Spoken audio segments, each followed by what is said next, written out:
Hi there. Hope everyone is doing well and taking care of yourself and your family. Well, recently, one of our church members asked me a question. Why did God allow coronavirus to spread? Well, honestly, I do not know the answer to this question, but however, this question prompted a different question in my mind, and that is, in times like this, what should be our response as a Christian? So I decided to post a short video on this subject. The phrase "we're living in unprecedented time" has been repeated many times by many people, but we as Christians, that we shouldn't be completely surprised by event like a coronavirus because we know that we're living in a fallen world. But what I meant is when Adam and Eve disobeyed God's command, God's curse was comprehensive, meaning that curse not only fell on Adam and Eve, but it also fell upon the entire creation. And this was what Paul meant when he says in Romans that whole creation was subject to frustration and is waiting to be liberated from bondage of decay. And I believe that coronavirus is one of the many symptoms or demonstration of living in this fallen world. So the question, how should we act or what should be our response as a Christian? Well, first, we can have a peace even in the midst of a difficult time. That Jesus reassured us in John 16 that difficult time will come, and he says, in this world you will have trouble.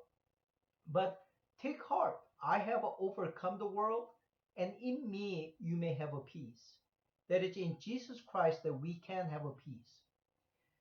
And the very next chapter that Jesus tells us that real deep peace comes from the fact that Jesus has authority over all people and he has secured everyone that has been given to him and he kept them safe and protected.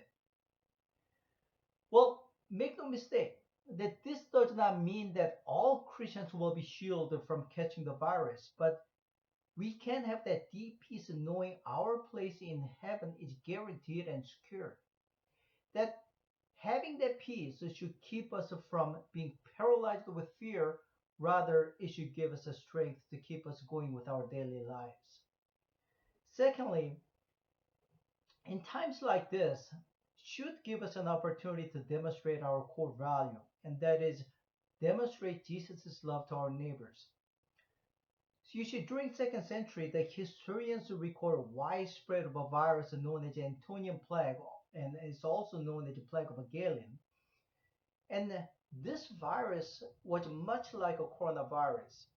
So according to one Roman historian, the plague caused about 2,000 deaths a day in Rome, and one quarter of those affected died, and giving the disease a mortality rate of about 25%. Well, in comparison, the mortality rate with coronavirus is about 1.4%. The total death have been estimated about 5 million, killing as much as one third of the population in some areas of the Rome. During this time, most of the rich and influential people actually left and fled the city, leaving only sick and the poor. However, many Christians remained in the city and took care of those sick people. And some of those sick people were the same people that persecuted them in the past. It was this act of kindness that caused many people in Rome to become Christians later on.